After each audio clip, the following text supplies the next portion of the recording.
आपने कभी hangry feel किया है? हंगर और एंगर का जो मिक्स होता है। अनफॉर्चुनेटली कई सारे लोग इससे मुतासिर होते हैं। उस कैफियत को कहते हैं हैंग्री होना। अभी मुझे हैंग्रीपन का दौरा पड़ा था थोड़ी देर पहले। समझ नहीं आ रहा इतना गुस्सा क्यों आ रहा था मुझे। बस दिल चाह रहा सारी चीजें उठा के फेंक दूं। कोने में बैठी सवाल किया कि what is it that I want. जवाब आया मुझे कुछ मीठा खाना है। तो मैंने पता क्या मंगाया बाजार से चॉकलेट बर्फी। उसको खाया, जान में जान आई। फिर लगा कि हाँ दिल ठहरा है, अब मैं थोड़ी बात कर सकती हूँ। लेकिन मीठा खाने के बाद भी जब मेरा मूड ठीक हो गया तो मुझे ऐसा लगा दुनिया तो बिल्कुल वैसी की वैसी है, कुछ बदला है नहीं। Life is still the same, the world around me still the same. तो अपनी इस कैफियत पे साहिर लुधियानवी का एक शेर याद आया कि ये दुनिया है या आलम बदहवासी, ये दुनिया है या आलमे बदहवासी, ये दुनिया अगर मिल भी जाए तो क्या है। तो साहिर लुधियानवी के इस शेर में वो सवाल पूछ रहे हैं whether the life we experience is truly a meaningful world. Basically जो वर्ल्डली डिजायर्स हैं और जो ग्रेटिफिकेशन है, शायर उन पे सवाल उठा रहा है कि ये जो अचीवमेंट्स और प्लेजर्स हमें लगता है हमारी दुनिया बेहतर बना देंगे, इनको जब हम हासिल कर लेंगे तो उसके बाद क्या, लाइफ का पर्पस और मीनिंग उसके बाद क्या है। It's a question. Sahir Ludhianvi का खैर ये जो शेर है इसमें आलम का मतलब है कंडीशन, कैफियत। लेकिन इसके अलावा एक और आलम है जिसके बारे में हम आज बात करने वाले हैं। कुर्सी की पेटी बांध लीजिए आपको हम सितारों और सैयारों के बीच लेके जाएंगे। हो सकता है कि इनके परे भी जो दुनिया है वहां भी लेके जाए। तो तैयार हो जाइए, पॉडकास्ट शुरू कर रही हूँ मैं।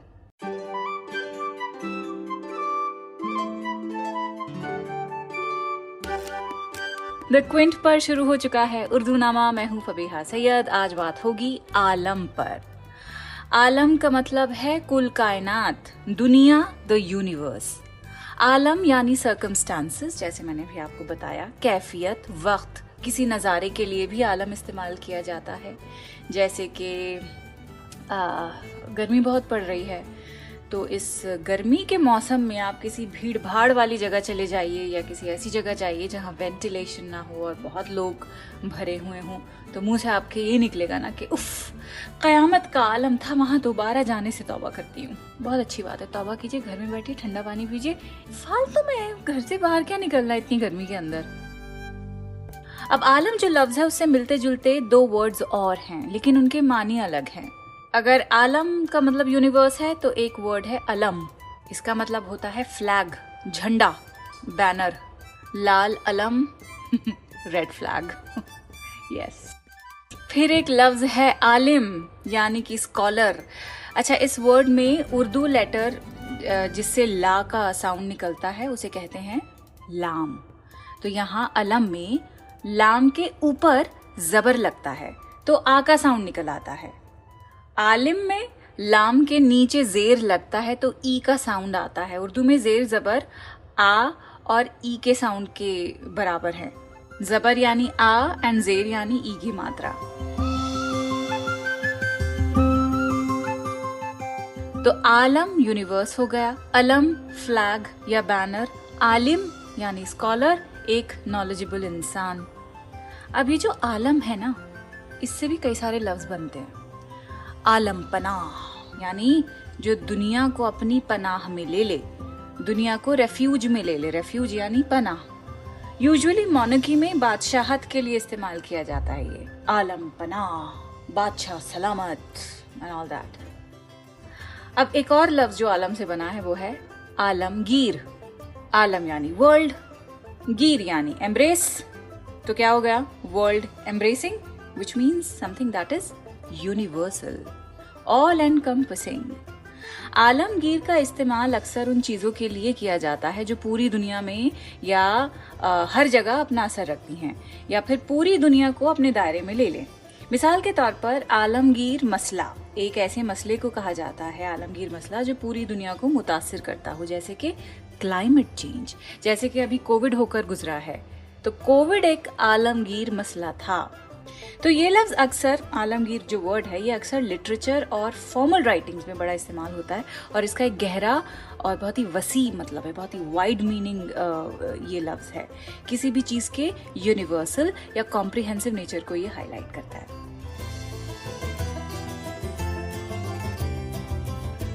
फिर आता है आलम गर्द। आलम यानी वर्ल्ड, गर्द यानी वॉन्डरर या ट्रैवलर। तो आलम गर्द क्या हुआ? वर्ल्ड ट्रैवलर या ग्लोब ट्रॉटर। आलम गर्द का इस्तेमाल उन लोगों के लिए किया जाता है जो दुनिया के मुख्तलिफ हिस्सों में सफर करते हैं। उन्हें पसंद होता है कि वो नए नए मुल्क और नए नए मकामात एक्सप्लोर करें। अब गर्द का मतलब वैसे धूल धपाड़े भी होते हैं, मसलन गर्द उड़ाना, इसका मतलब बर्बादी से होता है।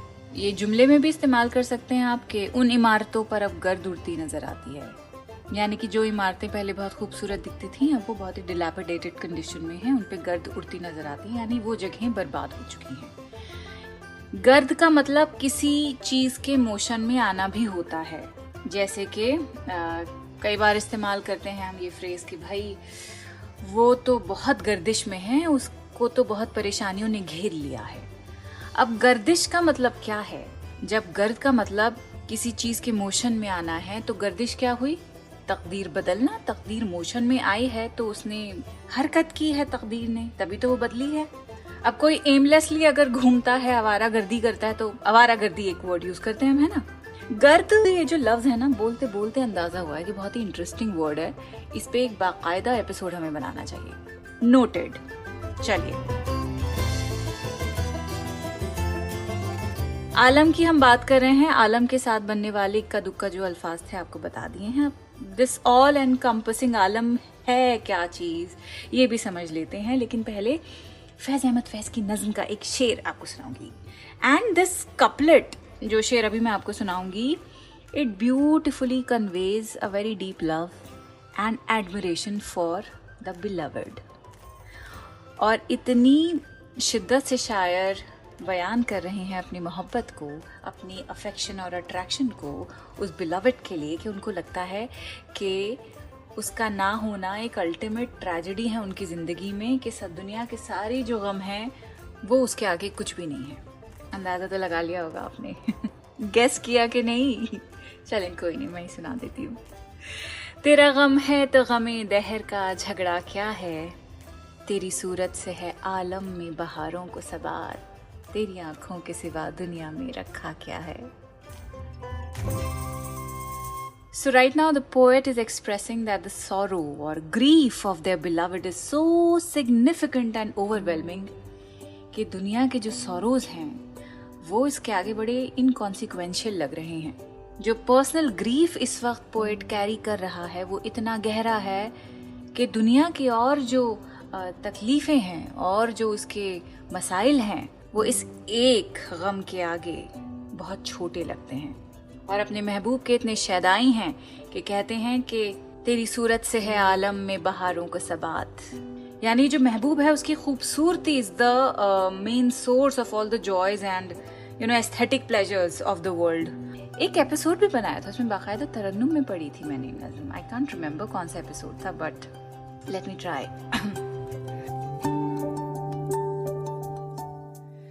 मुझसे पहली सी मोहब्बत मेरे महबूब न मांग, मुझसे पहली सी मोहब्बत मेरे महबूब न मांग, मुझसे पहली सी मोहब्बत मेरे महबूब न मांग।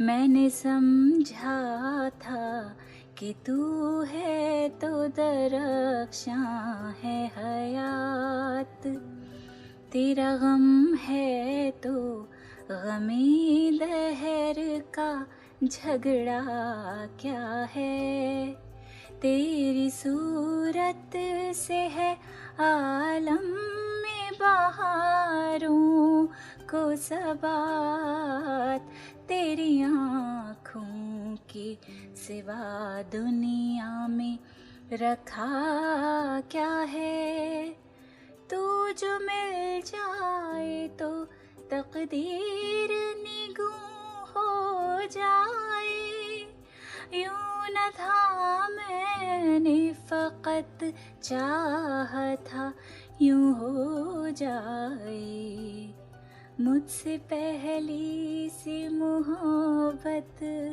मेरे महबूब नमा।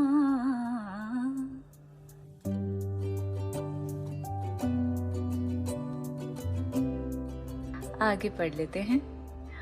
अनगिनत सदियों के तारीक बहिमाना तिलिस्म, रेशमो अतलसो कम ख्वाब में बुनवाए हुए, जा बजा बिकते हुए कूचाओ बाजार में जिस्म, खाक में लिथड़े हुए खून में नहलाए हुए, जिस्म निकले हुए अमराज के तानूरों से, पी बहती हुई गलते हुए नासूरों से, लौट जाती है उधर को भी नजर क्या कीजिए, अब भी दिलकश है तेरा हुस्न मगर क्या कीजिए, और भी दुख है जमाने में मोहब्बत के सिवा, राहतें और भी हैं वस्ल की राहत के सिवा, मुझसे पहली सी मोहब्बत मेरे महबूब ना मांग।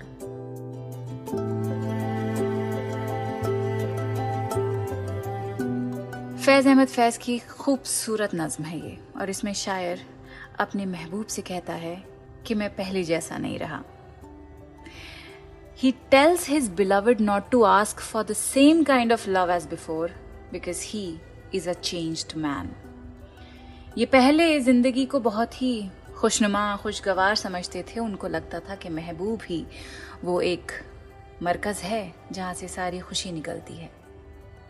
But now he recognizes the immense suffering and injustice in the world. पर ये भी सच है that he is deeply aware that there are greater sorrows and issues that are beyond love.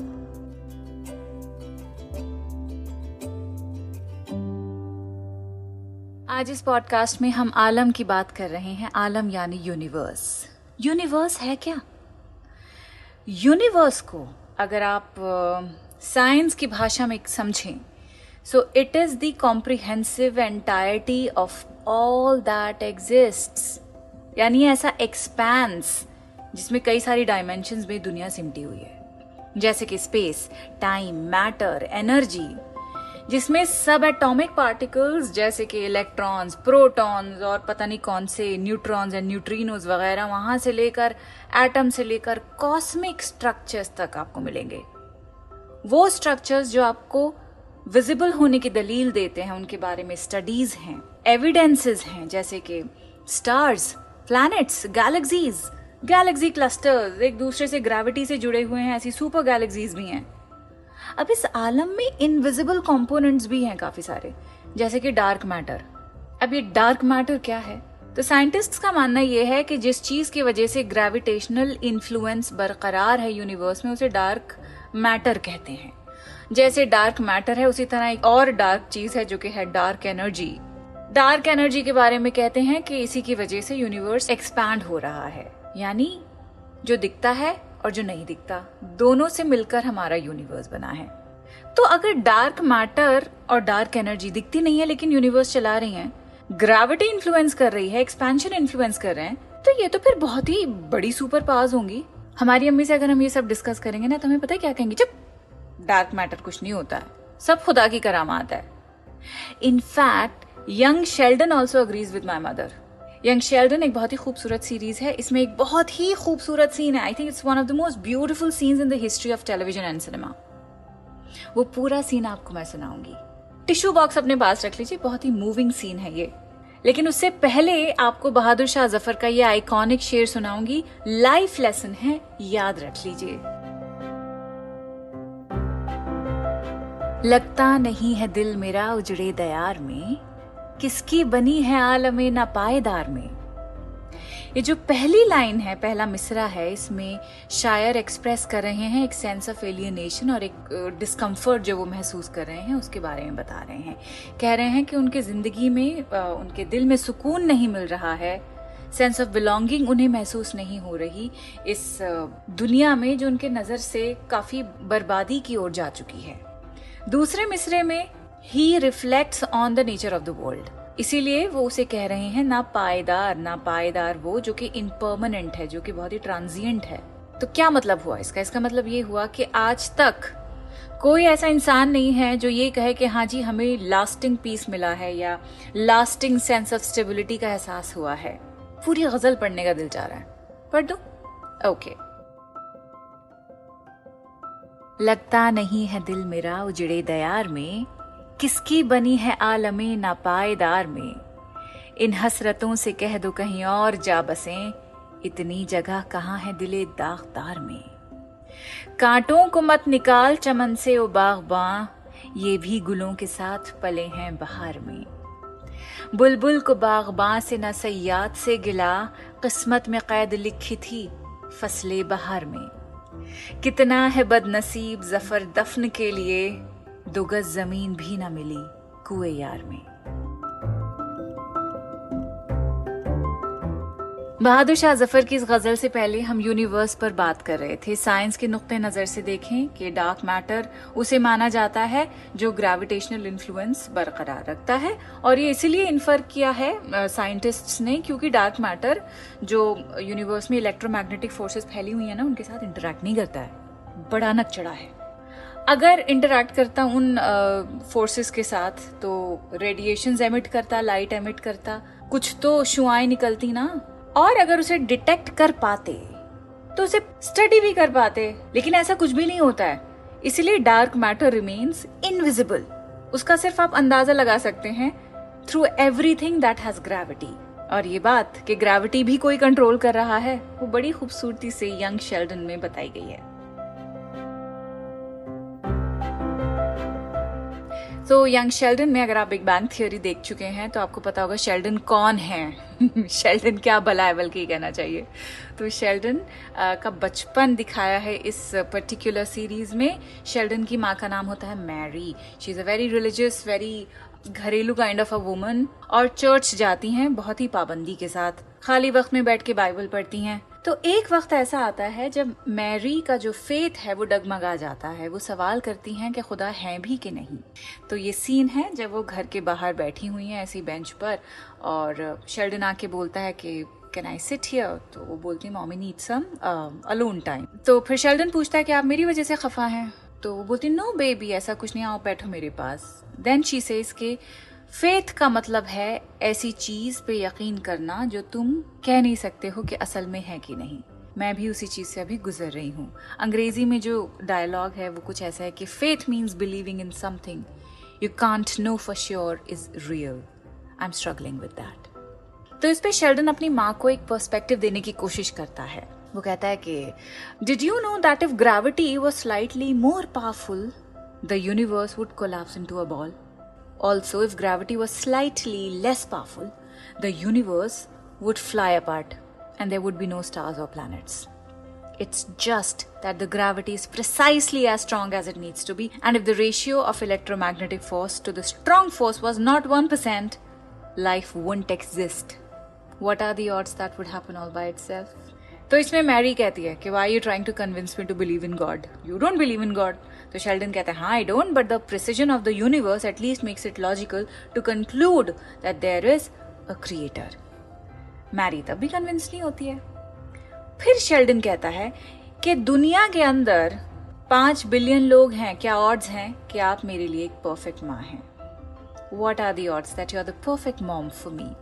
इसके बाद she hugs Sheldon and then she says, "Thank you Lord for this little boy." अब भी जब मैं ये देखती हूँ scene, I feel really emotional. आगे बढ़े। अब मैं अल्लामा इकबाल का आपको एक शेर सुनाना चाहती हूँ जो मुझे बेहद हौसला देता है। कई बार ऐसा लगता है कि सारे दरवाजे बंद हो गए हैं और उन दरवाज़ों को दोबारा खटखटाने की भी हिम्मत नहीं है, इतनी कमर टूट जाती है। लेकिन फिर अल्लामा इकबाल का ये शेर मैं पढ़ती हूँ, समझने की कोशिश करती हूँ दोबारा से कि कनात न कर आलमी रंगबू पर, चमन और भी आशियाँ और भी हैं। कनात यानी सेटिस्फैक्शन, जिस भी हाल में है उसमें खुश रहने को कनात कहते हैं। कंटेंटमेंट एक और अंग्रेजी का लफ्ज है, इसके लिए बिल्कुल परफेक्ट है। कनात न कर आलमी रंगबू पर। आलमी रंगबू यानी a world full of colours and fragrances, एक ऐसी दुनिया जो बहुत ही खूबसूरत है। तो शायर कहता है कि डू नॉट बी सेटिस्फाइड और limited by the beauty and pleasures of this world. कि दुनिया बहुत ही अट्रैक्टिव है और इसमें सेंसरी डिलाइट्स हैं, तो इन सब को देखकर आप सेटिस्फाई मत होइए। दूसरे मिसरे में कहते हैं कि चमन और भी आशियां और भी हैं, there are other opportunities, other places and other forms of fulfilment. जो आपको इस वक्त दिख रहा है उसके बियॉन्ड भी एक बहुत ही विजिबल दुनिया है जहाँ पे ग्रेटर पॉसिबिलिटीज एंड एक्सपीरियंसेस आपका इंतजार कर रही हैं. So he is basically encouraging the reader to seek beyond the immediate and obvious. और जिस गजल का ये शेर है वो गजल मैं बिना पढ़े नहीं रुक सकती हूँ. I think it's a topic for scientific inquiry and philosophical contemplation that our universe is expanding. This is one of my all time favourite ghazals. लिखते हैं कि सितारों से आगे जहां और भी हैं, अभी इश्क के इम्तिहान और भी हैं. दही जिंदगी से नहीं ये फिजाएं, यहाँ सैकड़ों कारवां और भी हैं. कनात न कर आलमे रंगबू पर, चमन और भी आशियां और भी हैं. अगर खो गया एक नशेमन तो क्या गम, मकामात आहू फुगा और भी हैं. तू शाहीन है परवाज है काम तेरा, तेरे सामने आसमां और भी हैं. इसी रोज व शब में उलझ कर न रह जा, कि तेरे जमानो मका और भी हैं. गए दिन के तन्हा था मैं अंजुमन में, यहाँ अब मेरे राजदां और भी हैं. सितारों से आगे जहां और भी हैं, अभी इश्क के इम्तिहान और भी हैं.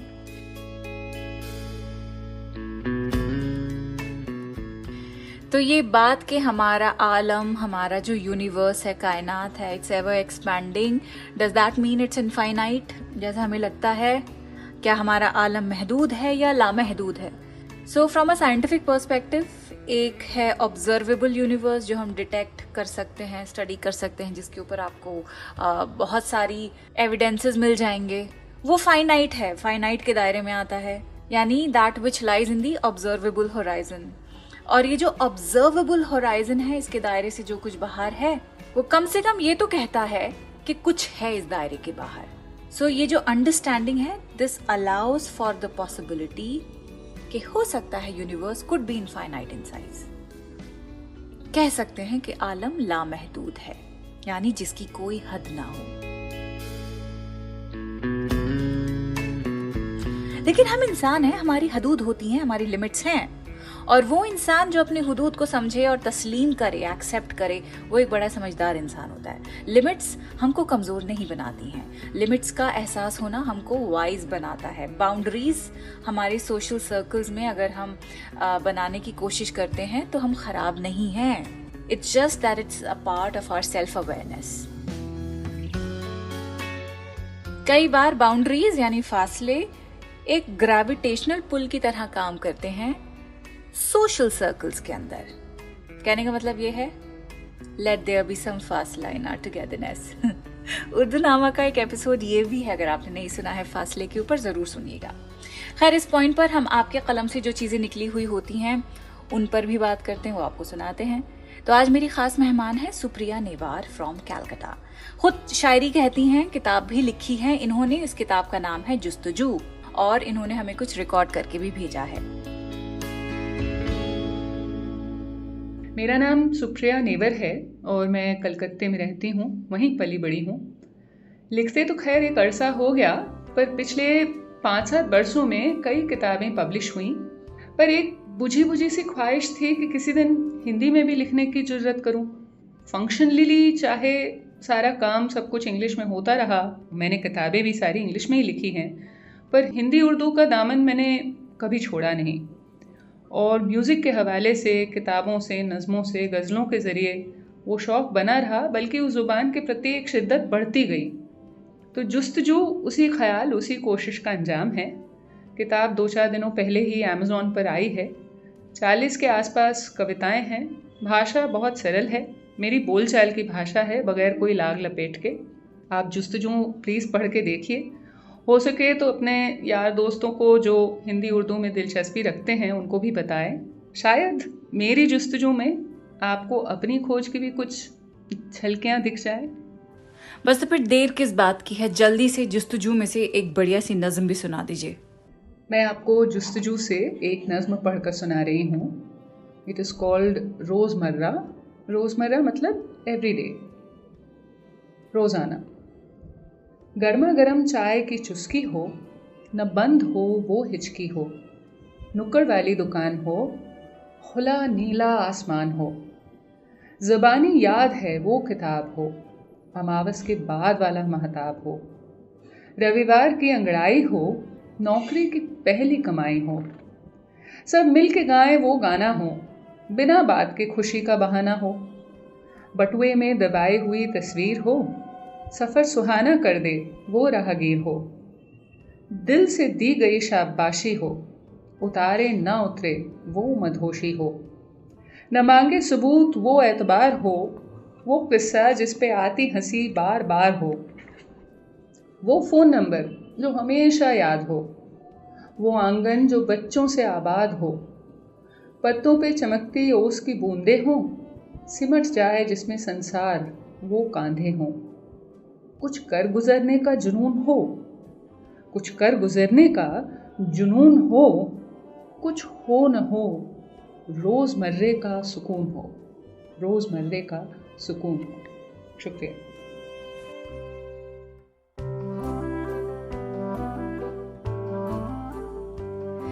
अब क्या ही गए हम। आपने हमको उठा के ना आज से 20-25 साल पहले भेज दिया है। बस ऐसा लग रहा है कि अभी स्कूल से हम जाएंगे, फिर हमको जल्दी से आधे घंटे 1 घंटे के अंदर तैयार होकर कोचिंग पहुंचना होगा, वहाँ पे 3-4 घंटे बिताने के बाद वापस घर आना होगा और फिर दोबारा से फिजिक्स केमिस्ट्री की किताबें खोल के बैठना पड़ेगा, सर फोड़ना पड़ेगा, अगले दिन स्कूल की तैयारी करनी पड़ेगी और वीकेंड जब आएगा तो सिर्फ टीवी के आगे जम के बैठ जाना होगा। क्या दौर था ना वो। जब स्कूल था तो ऐसा लगता था जल्दी खत्म हो ताकि कॉलेज जाएं, कॉलेज में गए ऐसा लगता था जल्दी ये टाइम भी निकले ताकि हम कमाना शुरू करें, बाहर की दुनिया देखें। अंदाजा ही नहीं था कि जिसे हम दुश्वारी समझ रहे थे असल सुकून वही था। बहुत बहुत शुक्रिया ये नज्म लिखने के लिए सुप्रिया।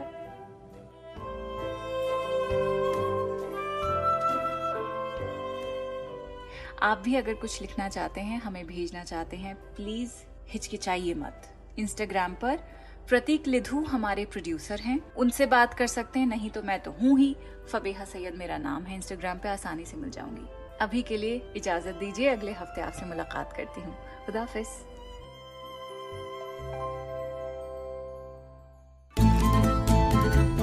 उर्दूनामा द क्विंट का ओरिजिनल पॉडकास्ट है जिसके एग्जीक्यूटिव प्रोड्यूसर्स हैं शैली वालिया और ऋतु कपूर। इस एपिसोड को प्रोड्यूस किया है प्रतीक लिधु ने और इस पॉडकास्ट की रिसर्च, स्क्रिप्टिंग और एडिटिंग की है फबीहा सैयद ने और इसकी बैकग्राउंड म्यूजिक ली है BMG प्रोडक्शन से।